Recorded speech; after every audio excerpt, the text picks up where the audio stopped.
Hi guys. Hope you guys had a good summer. I asked my IAS classes, how was your summer? And I was like, that was a stupid question. I just asked 20 something people how their summer was, and it's going to be different for every single person. So just the quality of thinking that I'm doing right now. So, but I agree with Hudson. I like trains. So yeah.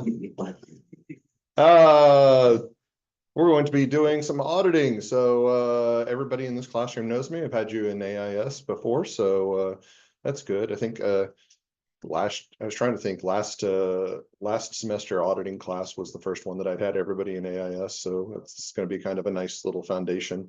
It was when I taught 221, it was kind of hit or miss. Like about half to 2/3 of my class I would have had before, and so I knew everybody, and then knew half that group of the students, and then the first other group I'd never had in a class before. But now I've got a basis on which to judge you all, every single one of you. So yeah, I'm going to use that. So I'm going to go through the syllabus as I do every single time. Basically, I have office hours on Monday, Wednesday, Friday, anytime I'm not teaching. So I teach from 9:30 to 10:30, from 11:30 to 12:30, and then this class 1:30 to 2:30. And then I have office hours immediately preceding and immediately following most of those. I don't have office hours on Friday after this class, which does not to say if you need to talk to me, feel free, we can come talk. But usually Friday, I try to get away from my accountant lifestyle and try to enjoy a little bit of free time on Friday. But who knows? You can come talk to me anytime. And then Tuesday mornings from 9:30 to 12:30. As you all know, if I am on campus and in the office, you're free to come talk to me. It doesn't have to be during office hours. If you need to talk to me and it's not during office hours, just send me an email, set up an appointment. I'm more than happy to work with you on that. So that's kind of my policy moving forward. And as you all have heard me say many times, and you'll hear me say it over and over again, communication is the most important thing. If you've got a problem, if you got something that's interfering, just communicate with me, send me an email. I can forgive a lot of things as long as you communicate. If you don't communicate, that's when things go south. So we're at introduction to auditing. We're going to be using Messier, Glover, and Proutt, the 12th edition, 2021. It's good for this edition because it's an older book, so it's actually pretty reasonably priced. The bad news is that I've been waiting for an update for like a year now. I don't think they're going to update this, so at some point I'm going to have to change textbooks. They're missing some material that we're going to cover over the course that's been updated, because auditing does change over time. So not nearly as much as tax, where tax basically says, you know what, the rules we had last year, let's make some new rules up this year. Only crazy people do tax. I apologize if you're tax track. All right. Yeah, we're going to be doing that textbook again.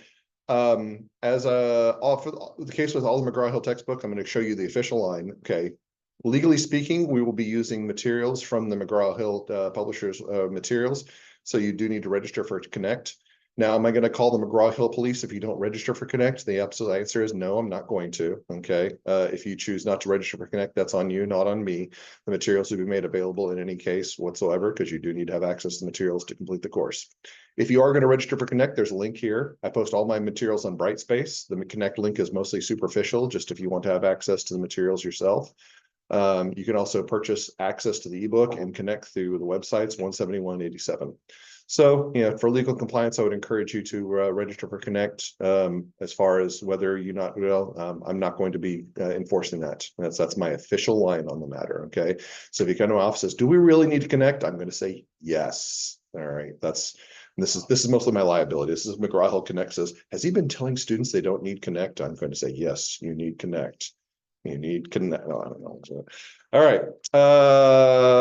As with all my classes, I am going to record the vast majority of classes. So I will have them available via Zoom and also on my YouTube channel.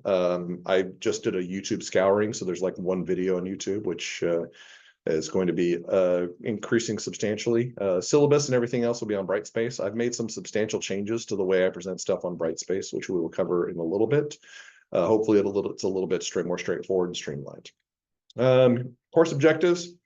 To summarize these course objectives, you will be learning auditing in this class. What does that mean? Well, it means different things to different people, and it means a lot of different things. But basically, we're going to be working on, it's very financial accounting based, which I heard somebody say at the beginning of class that auditing was financial accounting. I was like saying, yeah, that's true. You do need to know your financial accounting materials. So even though he's gone, Dr. Shawnee's lessons will still be imparted in his absence. You'll still need to remember the 302 and 303 stuff.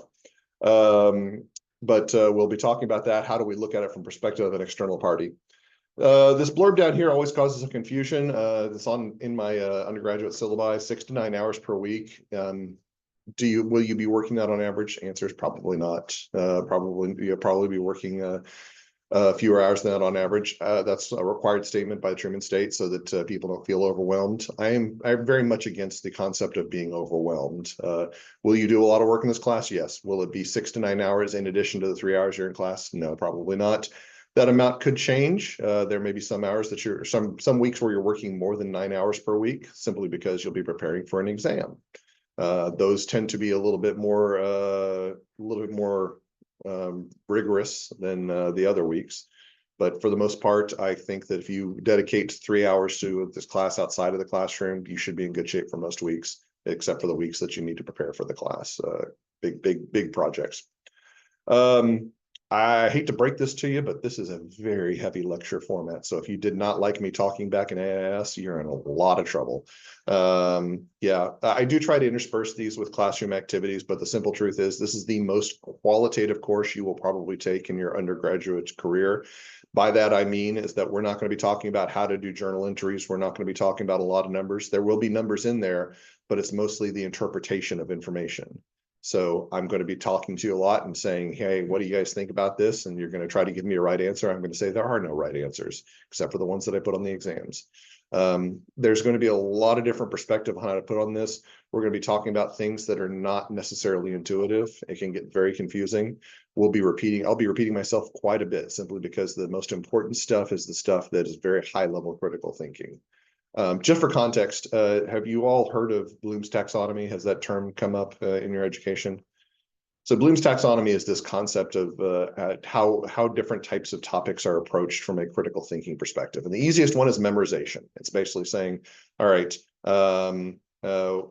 basically I show you the letter A and say, this is the letter A. All right. And so you recognize that. That's remembering and understanding. Then the next level is going to be application, where you say, okay, the A is using the word apple. It's the first letter.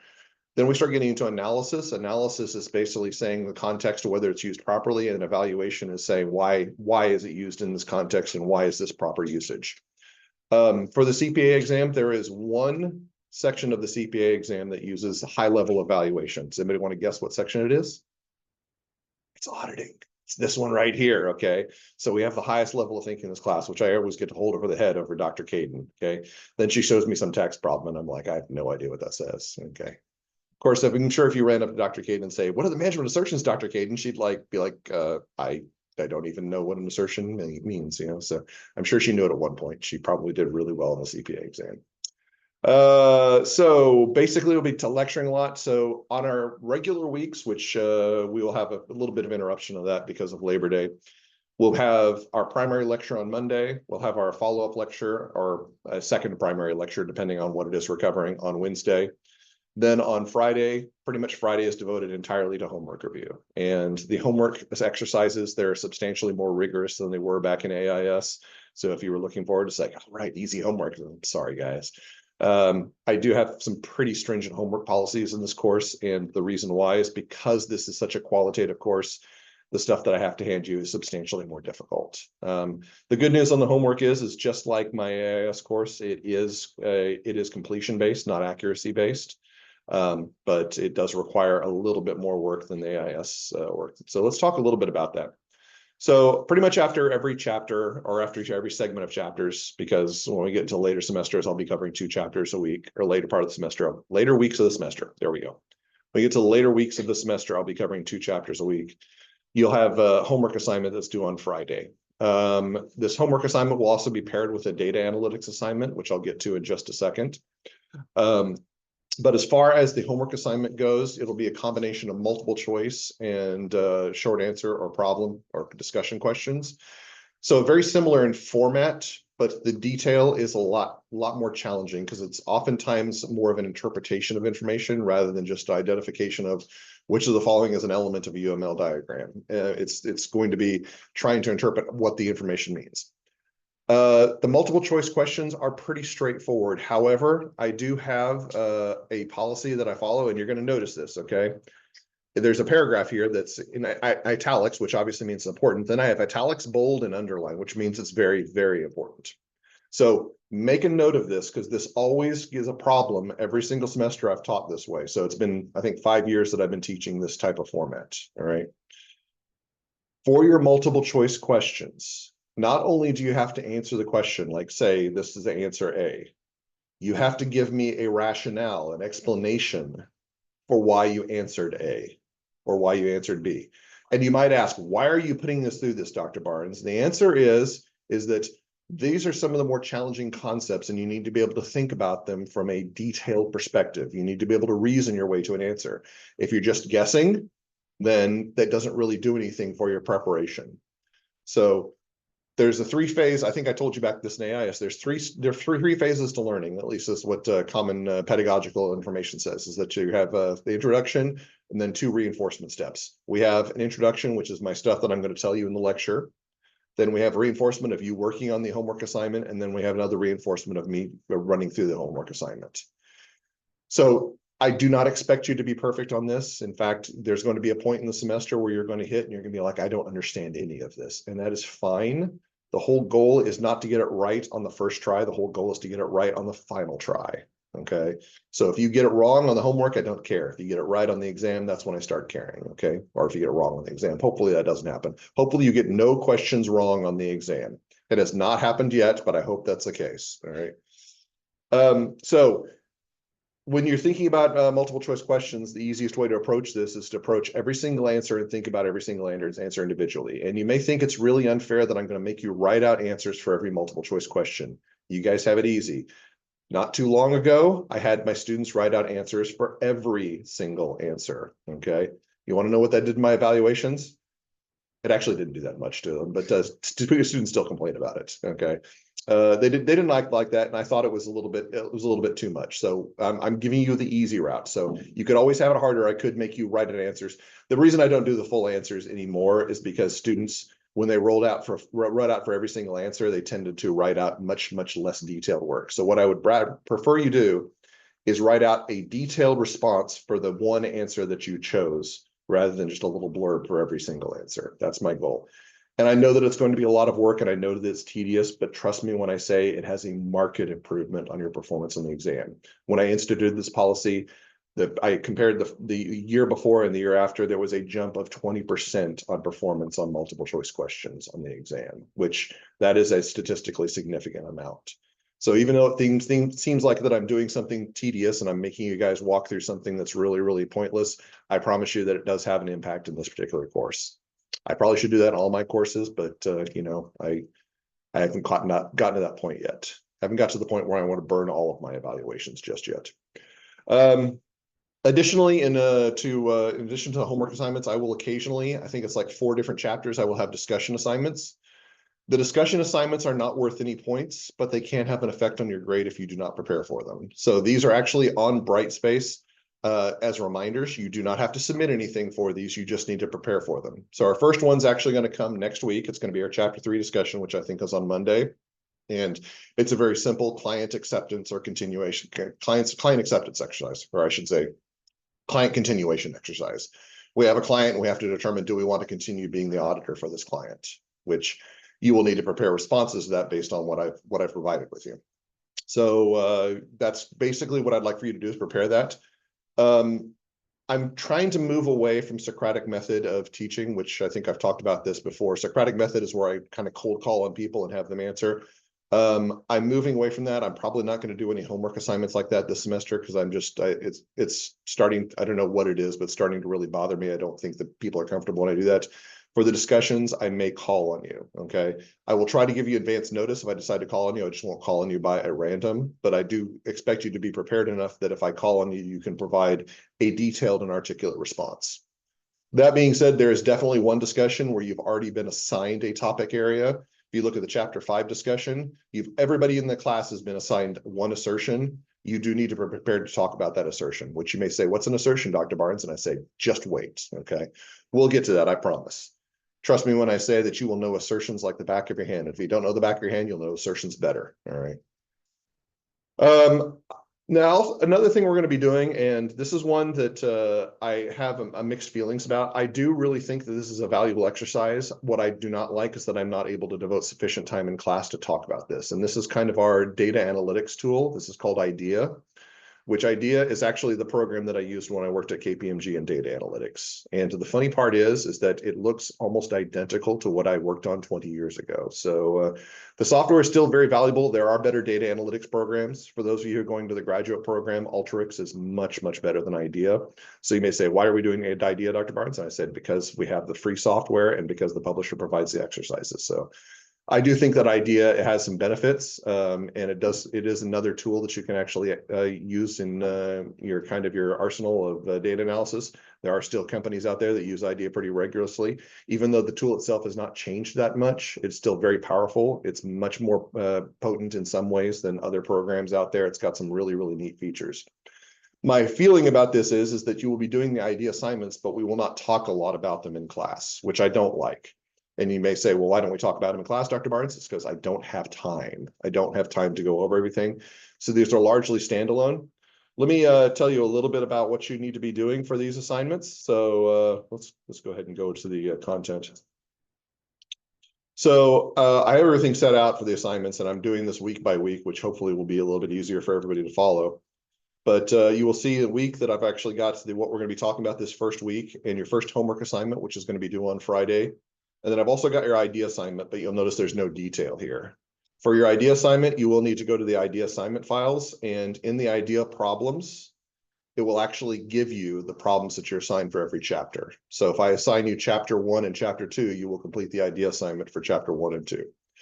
The first few IDEA assignments do take a little bit longer because you're being introduced to the tool. So it will take you a little bit of time to get acclimated. When you get to like chapters, when you get to chapter 6, it's really, really short. Chapter 8 and 9 IDEA assignment is very long because that's a statistical analysis assignment. I will remind you of that. It's actually worth 10 points because it's so much longer than the other IDEA assignments. It takes about an hour to complete. And we will work through those a little bit in class in advance. So I give you some exposure to that. But the schedule is provided on here. All of the problems for IDEA are listed in the IDEA problems. So you just open this document and you see, okay, here's what I'm supposed to work on for this particular assignment. So let's talk really quickly about a few things with IDEA because there's a few things that are really important to note.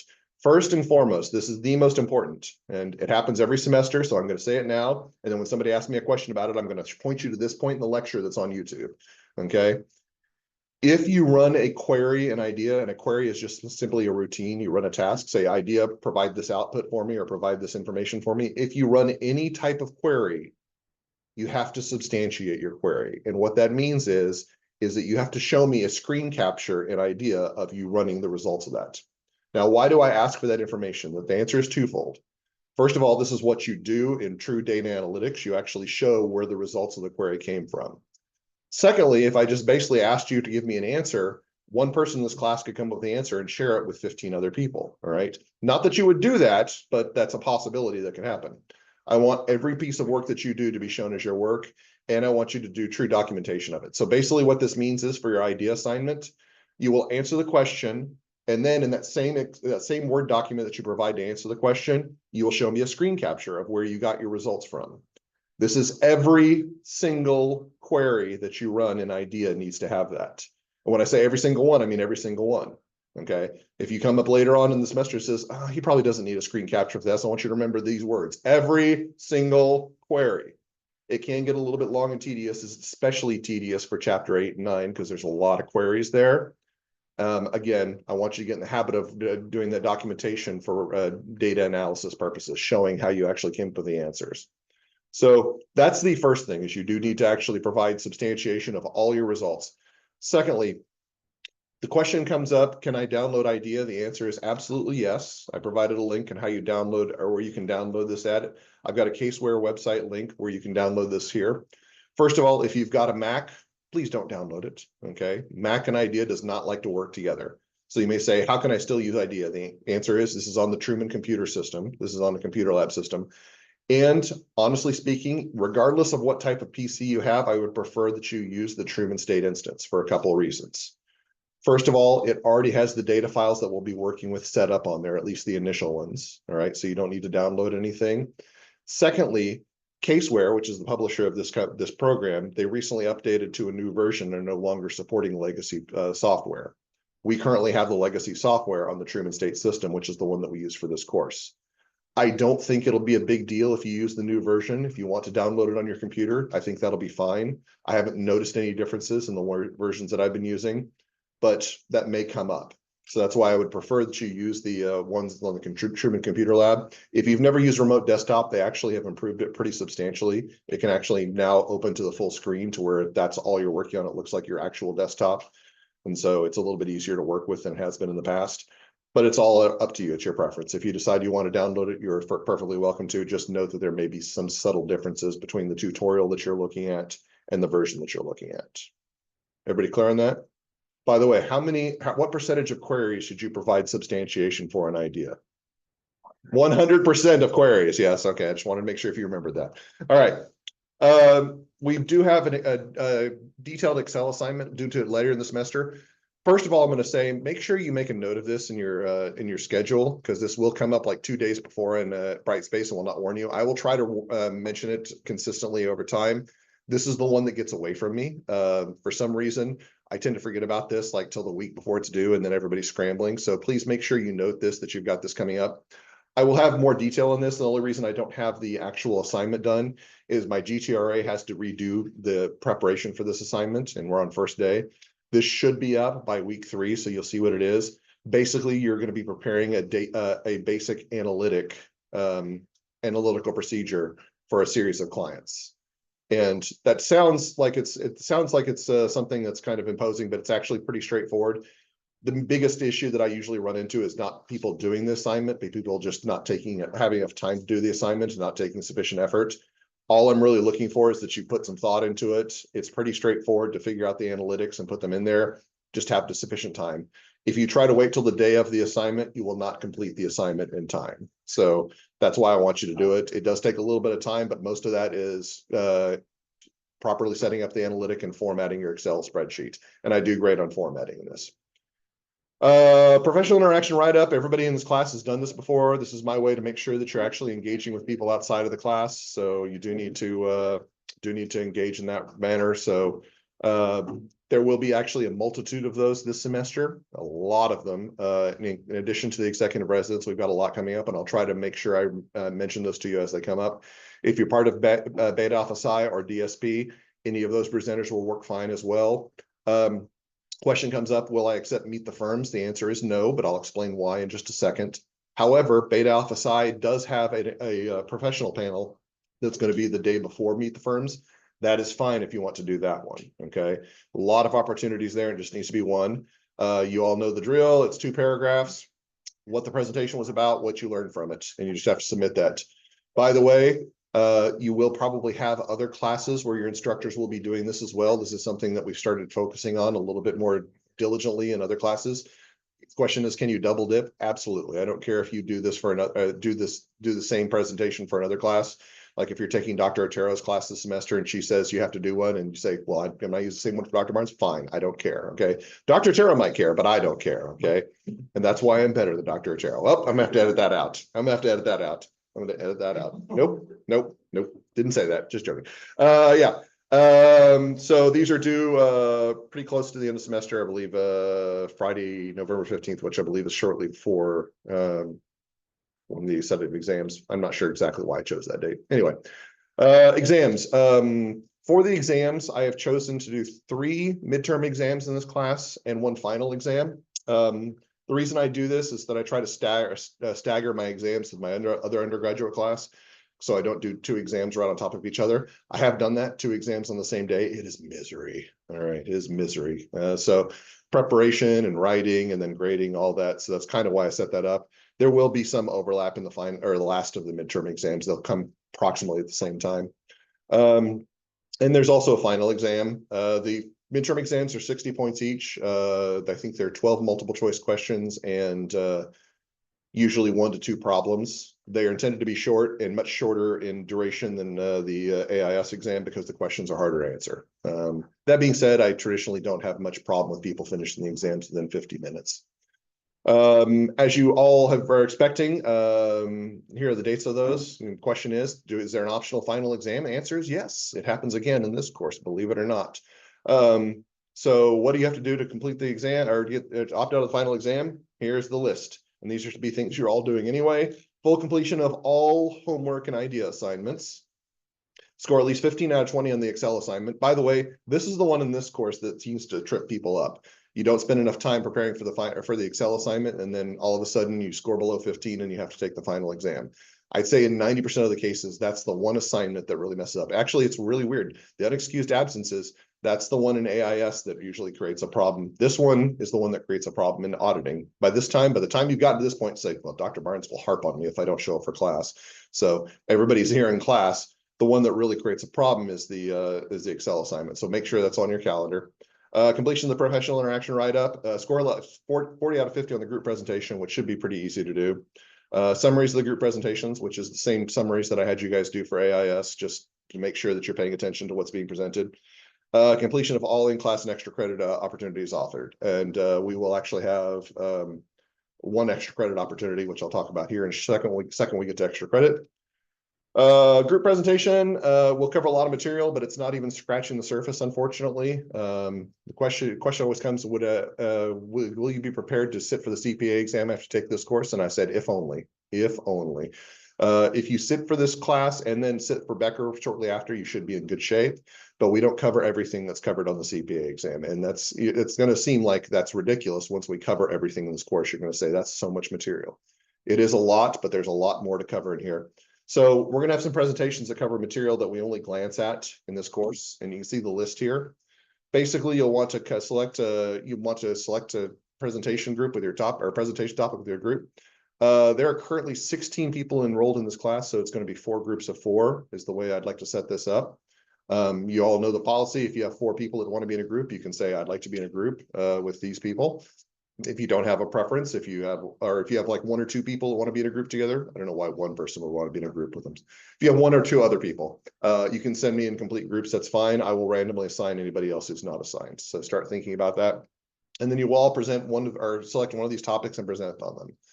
Some of these topics are more fun than others, but all of these are important topics to learn about. So these are why I listed these up here. As far as the elements, my presentation details, you've seen my notes. I actually provide my notes on the oral rubric. They're on Brightspace, so you can actually follow up on that. I have some pretty strong opinions on that. As far as the presentation goes, it's going to be roughly 15 to 20 minutes. It's going to be the last 2 days of class, which would be week 15. Everybody in the group should present approximately the same amount of time. That's what you should plan on. So 4 people in presentation. All right. And then here's the thing about the summary presentation. Again, I want everybody to pay attention during presentation week. If you are planning on opting out of the final exam, then you'll want to create these summaries. If you're taking the final exam, you'll want to pay attention anyway, because I will include questions on those presentations on the final exam. All right, subjective assessment. You all know the drill on this one as well. About 5% of your grade. I will just basically be on how well you performed in the course. Did you complete assignments on time? Did you show up for class? Were you engaged in the classroom? It's a little bit more difficult to get away from my stare in this class because there's no computer screens in front of you. Okay, so I'll be giving you the evil eye the entire time. So there's that. That being said, it's never been a problem to any degree. I'd say 95% of my students get full credit on this one. It's just a matter of making sure that you do everything I ask you to do. All right. As far as grading goes, here's a list of grading. There's 505 points in the class. Participation and attendance. This is pretty much my identical statement to AIS. Obviously, things come up. If something comes up and you have a problem, the most important thing I can ask you to do is communicate to me. You do not need to tell me what your problem is, okay? If you've got something personal that you don't want to share, that's fine. This is one thing that I try to explain to people. I want to know if you're not going to be in person in class. I want to know that. You do not need to tell me what the nature of your problem is. Part of that is I understand some things are personal. Sometimes people share things that I really don't want to know about. Okay. Like when people share with me when they have bowel issues. Okay. Yes, that has happened in multiple times. Okay. I'm just like, you know what? I appreciate you giving me a reason, but keep that to yourself. Okay. You're adults now. I assume that if you're going to tell me that you're not going to be present, it's going to be for a legitimate reason. Just tell me that you won't be there, but it needs to be for every single incident that you will not be here person in class. I would like you to be here as much as possible. I do think that the best learning occurs when we're face to face. I understand that we've got these online tools and that you guys grew up in about a period of time when these online tools are being thrust upon you saying, oh, well, we can't meet because of the COVID pandemic, so learn via Zoom. And I feel bad for you for that because I think that you probably got where that was probably a detrimental period in your learning. That being said, it's not always going to be possible. We've had student athletes, we've got student organizations, we've got all kinds of things that are going to come up that you're going to have to miss for, and I'm cool with that. Just let me know in advance if you can't be here. All right. So yeah, let me know in advance of the class session. My general policy, as I mentioned before, this came up from a few years ago where a student tried to abuse my policy. I will count off 5 points from subjective assessment for the first absence, 10 points for the second, and then the remaining 15 points for the third. If you have more than 3 unexcused absences, that's when I start dropping letter grades. And the only reason this came up is because I had a student that missed the solid first 2 weeks of class in AIS a couple of years ago. So he lost all the subjective assessment points and then basically just started ditching class without notice. And I'm saying, you know how I feel about this? Why are you doing this? He says, well, I've already lost all my subjective assessment points. You can't penalize me any further. Okay. So and honestly, when he said that, I had to say, well played. Yeah, well played. So yeah, I can penalize further now. Okay, it is actually official. I don't want to do that. I would much rather every person in this class show up for every single class session and get every single question right. I had to tell this to my 221 students this summer. By the way, teaching online is an experience. If it seems like I'm hard on you guys, I whine a lot during summer class sessions because I will say things 4 or 5 times and then people will just flat out ignore what I say. I had to sit there and yell at them to do an extra credit assignment to say, guys, extra credit, this is extra credit. It's very easy. You have to do it. Just please do it. And people were not checking their emails. Okay. I hate giving out bad grades. I had one student that got a D in my online course this summer and then emailed me after I'd issued grades and said, is there any way I can improve my grade? I said, yes, you could have taken the class seriously. You know, I don't like giving out bad grades. It makes me miserable. I hate it. It causes me fits. Don't give me a reason to give you a bad grade. That's the ultimate goal. If you show up for class, if you do the work, if you take the course seriously, you'll do reasonably well in the class. Okay. History has proven that out. Academic integrity, you guys know what the policy is on that. You can work together. In fact, I encourage you to do so, but it's not copying off of one person. If you work together, make sure you're all working on something and getting the information. You're all very, very bright, okay? I realize that I'm going to say it a little bit later. There are some people that are brighter than others. You may say, I'm going to rely on this person's answer. Don't do that. You need to learn this on your own, so that's why you should do the work on your own. And even if you're working together, you need to come up with the answers on your own. All right, course policy on AI. This is an open AI course, so that was not meant to be a joke, but I guess it came out as one. You can use AI to assist in any way you want. Of course, if you want to take questions from the book and paste them into AI to see what the answer is, I encourage you to do that. That will help you. That being said, you will not have AI on the exams, so do not become reliant on AI to finish your problems. If you want to do something to reinforce, first of all, I will tell you something I'm going to reinforce probably throughout the semester. Some of the AI tools that are out there are not particularly good for this particular course. What we found out, we actually did this exercise in my seminar and auditing class last semester. We pasted questions from Becker Prep into ChatGPT to see how well it did. Did not go well. Because ChatGPT can recognize when a statement is factually correct, but it's difficult to put it in context of whether that factually correct statement is correct in the context of the question, okay? So it's like, okay, what is one of the primary auditor assertions? And then answer A says the sky is blue. ChatGPT may answer A because it recognizes A is a factually correct statement. It's a factually correct statement. That doesn't mean that this is the answer to that particular question. So use it with a grain of salt. You can use it to help your assist with that, but I will tell you, the fail rate on AI is much higher in this course than it has been in other courses. And so you do need to still make sure you learn this information on your own. And that's something I'm going to say. I don't think that we'll have too much issue with the other research and citations, simply because I don't really enforce those too much. We don't have writing assignments in this class. But again, please use discretion when using chat or using AI tools. I encourage you to do so because I think that that's something that you're going to need to become comfortable with in the future. But you shouldn't just abandon all judgments when you use AI. You should still be able to think for yourself.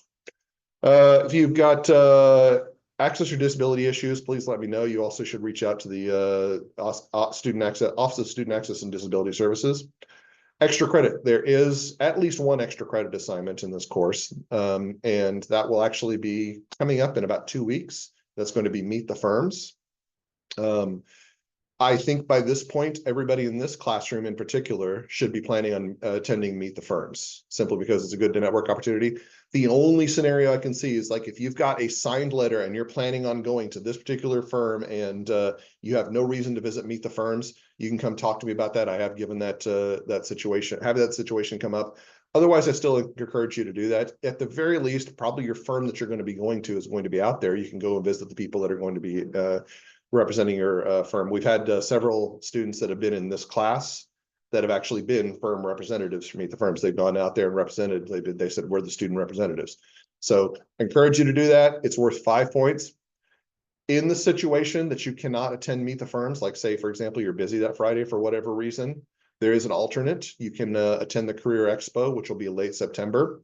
If you want to attend both, that's fine. You don't get additional 5 points for doing that. You just get your own gratification for attending both. And so it's not a bad idea to attend both of those so you open your career opportunities, but Meet the Firms is the primary one that I would like you to go to, since confirmed that everybody in this room is interested in accounting. Okay, so at least I hope you're interested in accounting. If you're not, you're in the wrong classroom.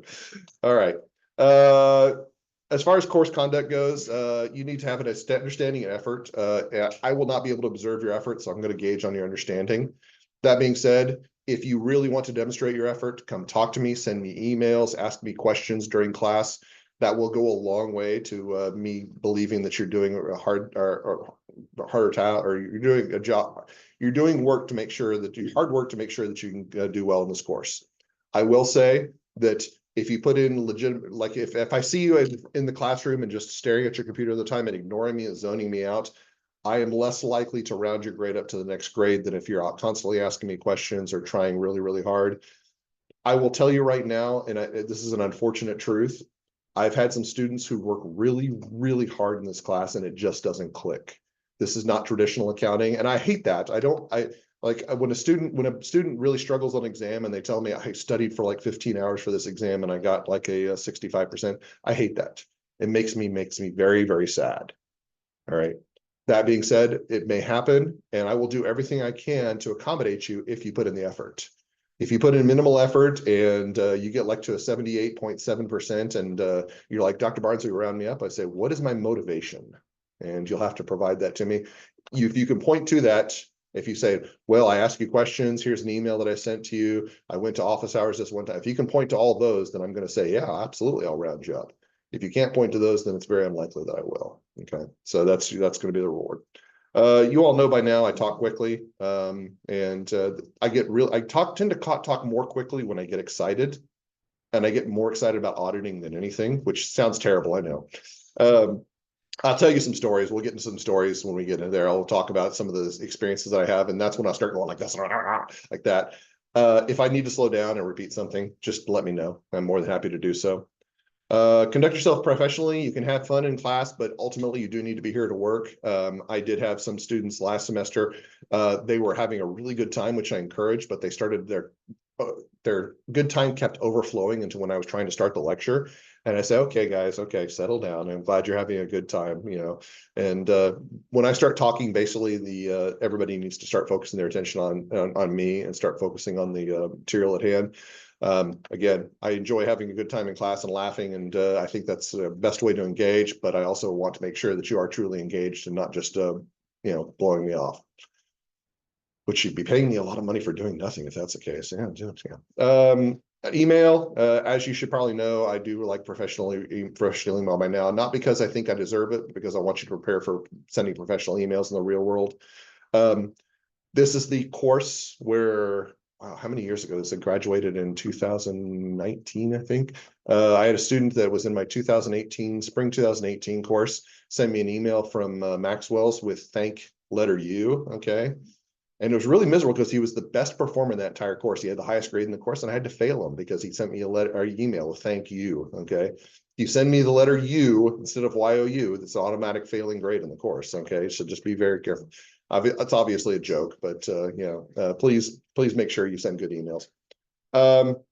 Your coursework, or what the grade in the course is a collection of everything that you do over the course of the semester. If you have 1 or 2 bad weeks, I will do my best to accommodate you, especially if you communicate with me. But if you have 1 or 2 bad week and then don't let me know, then that's going to affect your grade. So it's every single week that you need to be on top of it. I know that you're a Truman student and there's a lot of stress going on. I am sympathetic to that. I try to be a solution rather than a problem, but sometimes this course will be a problem for you. So just let me know if it is, okay? If you have problems in this class that you are not covered, or if there's an issue in this syllabus not covered, please let me know. Don't try to make judgments on your own. I don't think that'll come up, but I do set that disclaimer out there. All right, here's our schedule. We run off to a rollicking start in this course. So we're gonna have our chapters 1 and 2 lecture on Wednesday. And then your first homework assignment is due on Friday.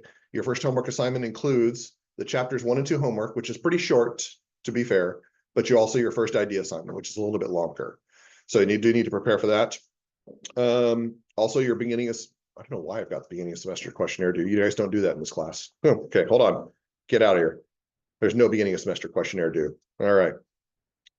I think maybe I copied a schedule and forgot to eliminate that. Has that been on there forever? Oh, goodness gracious. I already know you guys. I don't need beginning of semester questionnaires. Okay, there's nothing there. So I do want to talk really quickly about the way Brightspace is set up. So this in the overview is where the syllabus is, and you can find that there. And this is the course syllabus, which has only been modified like 15 times since I started working on it.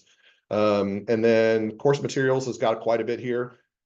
The course materials, I know there's a lot there. I promise you, you don't need to worry about it until I tell you that you need to worry about something. The oral presentation guidelines and rubric you already know about because those are from those are the same ones in AIS. Sarbanes-Oxley Act, this is just because every accounting student should have a copy of the Sarbanes-Oxley Act. Let's be honest, okay? So I gave you guys your own copy of the Sarbanes-Oxley Act. We'll start talking about this when we get a little bit later in the course. This will be chapter 5. This will be chapters 8 and 9. We'll start talking about attribute sampling. And then PCAOB audit reports will be chapter 18. So at least list these on here so you have access to them, but you don't need them right now. Here are idea assignment files. These are the ones that you're going to need for your idea work. You might want to take a look at the instructions. This is just a repetition of some of the information in the syllabus, but provide you a little bit more context. And then the problems are listed here as well as the tutorial information. Exam preparation, I've got all the exam preparation materials up here already for the exams. They've not changed since I don't know when. But your practice exam key information will come available after we do the review session in class, which is pretty consistent with the way I did it in AIS. And then what has changed here is based on some feedback that occurred in my previous classes. We are trying to improve the way we present information on Brightspace, because from what I understand, instructors were doing things very, very differently all across the board. So we actually had some training and tried to encourage a little bit more consistency. It will still be there will be some differences. Like I know Dr. Otero wants to prepare hers on a chapter basis, whereas I'm preparing on a week basis. But I'm going to try to make sure that anything that you need information for is going to be listed in the content tab. So if you look at week 1, here's the chapters 1 and 2 PowerPoint presentation. Here's chapter 3, part 1, which we'll cover the first part of Friday's class. And here's your homework assignment and your idea assignment all in week 1. And I'm going to continue doing that. My goal is to be 4 weeks ahead of every week. So I'm going to be working on the week 5 materials as we move forward and just consistently rolling that forward so that you have that. I will tell you right now, every single piece of information, with the exception of the Excel assignment, is already done in this course. It's going to be consistent with what I did. It's just a kind of a chore to get it into this new format. The only thing that's not available right now is the Excel assignment instructions. Like I said, that will be ready here within a few weeks. It's not really a pressing issue because you won't be prepared. You won't have the information you need to answer those questions until we get to like chapter 5 or so. So you can't even really start working on it until then. But if you're wondering where the detail on that is that my GTRA Matt, he's going to be working on that. Also make a note of this, it will be in the instructions, but for that assignment and that assignment alone, any questions you have should be addressed to him. not for me. I always have my GTRA handle that one, just simply because there's such a volume of questions to go with that. It's like, were you trying to duck me, Dr. Barnes? I said, yes, I'm trying to duck you. Yeah. All right. So yeah, I do believe that you should be able to access most of the information you need in this content tab. That is, if you want to look at the assignments tab, I still have my assignments listed here. And there's no quizzes, so you don't have to worry about the quiz tab. But all of that is going to be linked over here. So this is all honestly where the only place you should need to look unless you have to go to grades. So, and right now, the good news is that nobody's lost any points at all in this class. You guys, I want to say it's your 100%, but 0 divided by 0 is something different than 100%. So, yeah, so that pretty much covers it. Any questions or any clarification that need to cover that I did not cover on the walkthrough?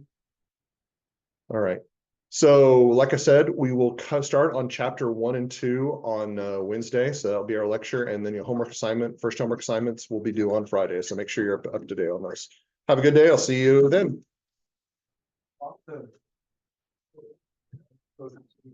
Oh.